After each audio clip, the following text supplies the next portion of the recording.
ನೆನ್ನೆ DCM DK Shivakumar ಅವರು ಒಂದು ಸ್ಫೋಟಕ ಹೇಳಿಕೆಯನ್ನು ಕೊಟ್ಟಿದ್ರು. ಒಂದಷ್ಟು ಜನ ನಾಯಕರನ್ನ ನಾವು ಮೀಟ್ ಮಾಡುವಂತಾದ್ರೆ ಕಾಂಗ್ರೆಸ್ಗೆ ಕರೆದುಕೊಂಡು ಬರುವಂಥ ಪ್ಲಾನಿಂಗನ್ನು ಮಾಡ್ಕೊಂಡಿದ್ವಿ. ಆದರೆ ಕಾಂಗ್ರೆಸ್ನ ಹೈಕಮಾಂಡ್ ಒಪ್ಕೊಳ್ಳಿಲ್ಲ ಅಂತೇಳಿ ಈಗ ಆ ವಿಚಾರಕ್ಕೆ ಸಂಬಂಧಪಟ್ಟಂತೆ ಸದಾನಂದ ಗೌಡ ಅವರು ಒಂದು ಸ್ಪಷ್ಟನೆಯನ್ನು ಕೊಟ್ಟಿದ್ದಾರೆ. ಸದಾನಂದ ಗೌಡ ಅವರಿಗೆ ಕೈ ನಾಯಕರ ಗಾಳ ಹಾಕಿದ ವಿಚಾರಕ್ಕೆ ಕಾಂಗ್ರೆಸ್ ನಾಯಕರ ಸಂಪರ್ಕದ ಬಗ್ಗೆ DVS ಸ್ಪಷ್ಟನೆ ಕೊಟ್ಟಿದ್ದಾರೆ. ನನ್ನನ್ನು ಕೈ ನಾಯಕರು ಸಂಪರ್ಕ ಮಾಡಿರೋದು ನಿಜ. ಇದರ ಬಗ್ಗೆ ಕುಟುಂಬದ ಜೊತೆಗೆ ಮಾತುಕತೆಯನ್ನು ಮಾಡಬೇಕಿದೆ. ಇವತ್ತು ಮಾತನಾಡಿ ನಾಳೆ ಬೆಳಗ್ಗೆ ಸುದ್ದಿಗೋಷ್ಠಿಯನ್ನು ನಡೆಸ್ತೀನಿ, ನಾನು ನನ್ನ ನಿಲುವು ತಿಳಿಸುತ್ತೀನಿ ಅಂತ ಸದಾನಂದ ಗೌಡ ಅವರು ಕೊಟ್ಟಿರುವಂಥ ಹೇಳಿಕೆ ಭಾರೀ ಕುತೂಹಲವನ್ನು ಮೂಡಿಸಿದೆ. ಒಂದಷ್ಟು ನಾಯಕರು ತಮ್ಮನ್ನ ಸಂಪರ್ಕ ಮಾಡ್ತಾ ಇದ್ದಾರೆ. ಆ ವಿಚಾರ ನಾಳೆ ಬೆಳಗ್ಗೆ 10 ಗಂಟೆಗೆ ಸುದ್ದಿಗೋಷ್ಠಿ ಅಂತ ಹೇಳಿದೆ. ನಾನು ನಿನ್ನೆ ನಿಮ್ಮ ಮಾಧ್ಯಮದಲ್ಲಿ ಏನು ಬಂದಿದೆ ಅದು ಸರಿ ಇದೆ. ನನ್ನನ್ನು ಬೇರೆ ಬೇರೆಯವರು ಕಾಂಟ್ಯಾಕ್ಟ್ ಮಾಡಿರುವಂಥದ್ದು ಸತ್ಯ.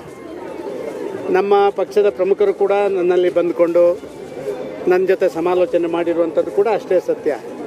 ನಿನ್ನೆ ರಾತ್ರಿ ನಮ್ಮ ಪಕ್ಷದ ಒಬ್ಬ ಪ್ರಮುಖ ಪದಾಧಿಕಾರಿಗಳು ನಾಯಕರು ನನ್ನಲ್ಲಿ ಬಂದು ನನ್ನನ್ನು ಸಾಂತ್ವನ ಮಾಡುವಂಥ ಮತ್ತೊಂದು ಪ್ರಯತ್ನಗಳನ್ನು ಅವರು ಮಾಡಿದ್ದು ನಿಜ. ಬೇರೆ ಬೇರೆ ಸಂಗತಿಗಳು ನಡೀತಾ ಇದ್ದಾವೆ. ಇವತ್ತು ನನ್ನ ಜನ್ಮದಿನ. ಒಂದು ದಿನ ಪೂರ್ತಿಯಾಗಿ ನನ್ನ ಕುಟುಂಬದವ್ರ ಜೊತೆ ಅಭಿಮಾನಿಗಳ ಜೊತೆ ಇದ್ದುಕೊಂಡು ಆಮೇಲೆ ಪೂರ್ತಿ ನಿಶ್ಚಯಗಳನ್ನು ಮಾಡಿ ಮತ್ತೆ ನಿಮ್ಮ ಮುಂದೆ ಬರುವಂಥ ಪ್ರಯತ್ನಗಳನ್ನು ಮಾಡ್ತೇನೆ.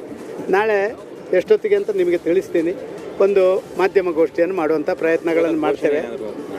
ಅಂತರಾಳದ ವಿಚಾರಗಳನ್ನು ನಾವು ಹೇಳಬೇಕಾಗಿದೆ ಮತ್ತು ನಮ್ಮ ನಿರ್ಧಾರಗಳೇನುಂಟು ಅದನ್ನು ನಾನು ನನ್ನ ಮನೆಯವ್ರ ಜೊತೆ ನಾನು ಚರ್ಚೆ ಮಾಡಬೇಕು. ನನಗೆ ಒಂದು ಕಾನ್ಷಿಯಸ್ನೆಸ್.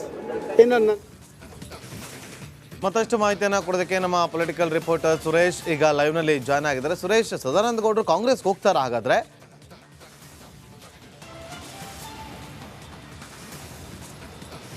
ನಗೇಂದ್ರ ಬಾಬು, ಕಳೆದ ಕೆಲ ದಿನಗಳ ಹಿಂದಿನೂ ಕೂಡ ಇದು ರಾಜಕೀಯವಾಗಿ ಚರ್ಚೆ ಆಗ್ತಾ ಇತ್ತು. ಆದರೆ ಈ ಬಗ್ಗೆ ಎಲ್ಲಿಯೂ ಕೂಡ ನನ್ನ ಒಂದು ಗುಟ್ಟನ್ನು ಸದಾನಂದ ಗೌಡರು ಬಿಟ್ಕೊಟ್ಟಿರಲಿಲ್ಲ.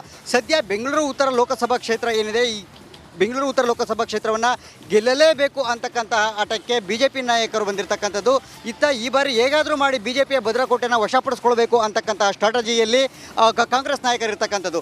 ಈಗ ಇರುವಂಥ ಮಾಹಿತಿ ಪ್ರಕಾರ ನಗೇಂದ್ರ ಬಾಬು, ಇಲ್ಲಿ ಸೂಕ್ಷ್ಮವಾಗಿ ನೋಡೋದಾದರೆ ಬೆಂಗಳೂರು ಉತ್ತರ ಲೋಕಸಭಾ ಕ್ಷೇತ್ರವನ್ನು ಪ್ರಮುಖವಾಗಿ ಬೆಂಗಳೂರು ಉತ್ತರ ಲೋಕಸಭಾ ಕ್ಷೇತ್ರಕ್ಕೆ ಕಾಂಗ್ರೆಸ್ನಲ್ಲಿ ಅಭ್ಯರ್ಥಿಗಳ ಕೊರತೆ ಇದೆ ಇರತಕ್ಕಂಥದ್ದು ಬಹಳ ಸ್ಪಷ್ಟವಾಗಿ ಗೊತ್ತಾಗ್ತಾ ಇರ್ತಕ್ಕಂಥದ್ದು. ಒಂದು ಕಡೆ ಕೃಷ್ಣಪ್ಪ ಅವರು ಆಗ್ತಾ ಇಲ್ಲ, M ಕೃಷ್ಣಪ್ಪ ಅವರು, ಜೊತೆಗೆ ಕೃಷ್ಣಪ್ಪ ಅವ್ರ ಮಗ ಪ್ರಿಯ ಕೃಷ್ಣ ಅವ್ರನ್ನ ಸ್ಪರ್ಧೆಗೆ ನೋಡ್ತಾ ಇದ್ದಾರೆ, ಅವರು ಕೂಡ ಒಪ್ತಾ ಇಲ್ಲ. ಕೃಷ್ಣ ಬೈರೇಗೌಡರು ಒಪ್ತಾ ಇಲ್ಲ. ಸೊ ಹೀಗಾಗಿ ಎಲ್ಲರೂ ಕೂಡ ನನ್ನ ಒಟ್ಟಾರೆಯಾಗಿ ಅಭ್ಯರ್ಥಿಯೇ ಇಲ್ಲ, ಅಲ್ಲಿ ಒಕ್ಕಲಿಗ ಪ್ರಬಲ ಅಭ್ಯರ್ಥಿ ಬೇಕೇ ಇರತಕ್ಕಂಥದ್ದು. ಸೊ ಹೀಗಾಗಿ ಒಂದು ಸದಾನಂದ ಗೌಡರ ಬೆಂಬಲವನ್ನು ಕಾಂಗ್ರೆಸ್ ನಾಯಕರು ತಗೋಬೇಕಾಗುತ್ತೆ, ಯಾರಾದರೂ ಅಭ್ಯರ್ಥಿ ಬೇರೆಯವರು ಆಗಿದ್ದೇ ಆದರೆ. ಒಂದು ಇಲ್ಲಾಂದ್ರೆ ಸದಾನಂದ ಗೌಡರನ್ನೇ ಕಾಂಗ್ರೆಸ್ನಿಂದ ಅಭ್ಯರ್ಥಿಯಾಗಿ ಮಾಡಬೇಕಾಗಿರ್ತಕ್ಕಂಥದ್ದು ಒಂದು ಆಪ್ಷನ್ನು. ಒಂದು ಕ್ಷೇತ್ರವನ್ನು ಅಂದರೆ ಈ ಬಾರಿ ಶತಾಯಗತಾಯ ಕಾಂಗ್ರೆಸ್ಗೆ ಪಡೀಲೇಬೇಕು ಅನ್ನೋದೇ ಸ್ಟ್ರಾಟಜಿ ವರ್ಕೌಟ್ ಆಗಲೇಬೇಕು ಅನ್ನೋದಾದರೆ ಕಾಂಗ್ರೆಸ್ನವರಿಗೆ ಇರತಕ್ಕಂಥ ಅವಕಾಶ. ಸೊ ಇದೇ ನಿಟ್ಟಿನಲ್ಲಿ ಈಗ ಕಾಂಗ್ರೆಸ್ ನಾಯಕರು ಕೂಡ ಕಳೆದ ಒಂದು 3-4 ದಿನಗಳ ಹಿಂದೆ ಸದಾನಂದ ಗೌಡರಿಗೆ ಯಾವಾಗ ಟಿಕೆಟ್ ತಪ್ಪಿದ್ದ ಕೂಡಲೇ ಅವರಿಗೆ ಒಂದು ರೀತಿಯಲ್ಲಿ ವಿಶ್ವಾಸದ ಮಾತುಗಳನ್ನು ಆಡಿ ಅವರಿಗೆ ಧೈರ್ಯವನ್ನು ತುಂಬುವಂಥ ಕೆಲಸವನ್ನು ಕಾಂಗ್ರೆಸ್ ನಾಯಕರು ಮಾಡಿದರು. ಸೊ ಈಗ ಕೂಡ ಈಗ ಇದೇ ಸುದ್ದಿಗೆ ಪುಷ್ಟಿ ಕೊಡುವಂತೆ ಇವತ್ತು ಸದಾನಂದ ಗೌಡರು ಕೂಡ ಒಂದು ಹೇಳಿಕೆಯನ್ನು ಕೊಟ್ಟಿರ್ತಕ್ಕಂಥದ್ದು. ಹೌದು, ಕಾಂಗ್ರೆಸ್ ನಾಯಕರು ನನ್ನ ಸಂಪರ್ಕಿಸಿರ್ತಕ್ಕಂಥದ್ದು ನಿಜ. ಸೊ ನಾನು ಕೂಡ ಈ ಬಗ್ಗೆ ನಾನು ನಮ್ಮ ಕುಟುಂಬದವ್ರ ಜೊತೆ ಮಾತನಾಡಬೇಕು, ಅವ್ರ ಜೊತೆ ಚರ್ಚೆ ಮಾಡಬೇಕು, ಅವ್ರ ಜೊತೆ ಚರ್ಚೆಯನ್ನು ನಡೆಸಿ ನಂತರ ನಾನು ನನ್ನ ಅಭಿಪ್ರಾಯವನ್ನು ತಿಳಿಸ್ತೇನೆ ಅಂತ ಹೇಳಿ ಪರೋಕ್ಷವಾಗಿ ಹೇಳಿರ್ತಕ್ಕಂಥದ್ದು. ಇದೇ ವಿಚಾರವಾಗಿ ನಾಳೆ ಸುದ್ದಿಗೋಷ್ಠಿಯನ್ನು ಕೂಡ ಮಾಡ್ತೇನೆ ಅಂತ ಹೇಳಿ ಸದಾನಂದ ಗೌಡರು ಹೇಳಿರ್ತಕ್ಕಂಥದ್ದು. ಅಂದರೆ ನಾಳೆ ಸುದ್ದಿಗೋಷ್ಠಿಯನ್ನು ಮಾಡ್ತೇನೆ ಅಂತ ಹೇಳಿದ್ದಾರೆ ಅಂತಂದಾಗ ಖಂಡಿತವಾಗಲೂ ಕೂಡ ಇದು ಮಹತ್ವದ ವಿಚಾರ ಆಗಿರುತ್ತೆ. ಹಾಗಾದರೆ ಸದಾನಂದ ಗೌಡರು ತೆಗೆದುಕೊಳ್ಳುವಂಥ ನಿರ್ಧಾರದ ಮೇಲೆ ಖಂಡಿತವಾಗಲೂ ಕೂಡ ಎರಡೂ ಪಕ್ಷಗಳ ಅಂದರೆ ಬೆಂಗಳೂರು ಉತ್ತರ ಲೋಕಸಭಾ ಕ್ಷೇತ್ರದ ಒಂದು ನಿರ್ಣಾಯಕ ಆಗುತ್ತೆ ಅಂತಕ್ಕಂಥದ್ದನ್ನು ಭಾಳ ಸ್ಪಷ್ಟವಾಗಿ ಹೇಳ್ಬೋದು ನಗೇಂದ್ರ ಬಾಬು. ಇನ್ನು ಇದೇ ವಿಚಾರಕ್ಕೆ ಒಂದು ಮಾತನ್ನು ಸೇರಿಸೋದಾದರೆ ನಾವಿಲ್ಲಿ ಈಗ ಈಶ್ವರಪ್ಪ ಅವರು ಏನಿದ್ದಾರೆ, ಈಶ್ವರಪ್ಪ ಅವರ ಅಸಮಾಧಾನವನ್ನು ತಣಿಸಿ ಹೇಗಾದರೂ ಮಾಡಿ ವಿಶ್ವಾಸಕ್ಕೆ ಪಡಬೇಕು ಅಂತಕ್ಕಂತಹ ಎಲ್ಲ ರೀತಿಯ ಕಸರತ್ತು ಕೂಡ ನಡೀತಾ ಇದೆ. ಒಂದು ಕಡೆ ಈಶ್ವರಪ್ಪ ಬಂಡಾಯ ಎದ್ದಿದ್ದಾರೆ, ಮತ್ತೊಂದು ಕಡೆ ಸದಾನಂದ ಗೌಡರು ಹಿರಿಯ ನಾಯಕರು ಅವರು ಕೂಡ ಇಲ್ಲಿ ಅವರೇ ಎಲ್ಲೂ ಬಹಿರಂಗವಾಗಿ ಅಸಮಾಧಾನವನ್ನು ಹೇಳ್ಕೊಂಡಿಲ್ಲ. ಆದರೆ ನೇರವಾಗಿ ಕಾಂಗ್ರೆಸ್ ನಾಯಕರ ಸಂಪರ್ಕದಲ್ಲಿ ಇರತಕ್ಕಂಥದ್ದನ್ನು ಗಮನಿಸೋದಾದರೆ ನಾಳೆ ತೆಗೆದುಕೊಳ್ಳುವಂಥ ನಿರ್ಣಯ ಏನಿದೆ ಅದು ನಿಜಕ್ಕೂ ಕೂಡ ಒಂದು ರೀತಿಯಲ್ಲಿ BJPಗೆ ಏಟ್ ಆಗ್ಬೋದು ಅಥವಾ ಕಾಂಗ್ರೆಸ್ಗೆ ಪ್ಲಸ್ ಆಗ್ಬೋದು. ಎರಡರಲ್ಲಿ ಅಂದರೆ ಒಟ್ಟಾರೆಯಾಗಿ ಇವತ್ತು ನಾಳೆ ಒಳಗಡೆ ಸುದ್ದಿಗೋಷ್ಠಿ ಮಾಡ್ತೀನಿ ಅಂತ ಹೇಳಿದ್ರಿಂದ ಅಷ್ಟರ ಒಳಗಡೆಗೆ BJP ಹಿರಿಯ ನಾಯಕರು ಖಂಡಿತವಾಗಲೂ ಕೂಡ ಅವ್ರನ್ನ ಸಂಪರ್ಕಿಸ್ತಾರೆ.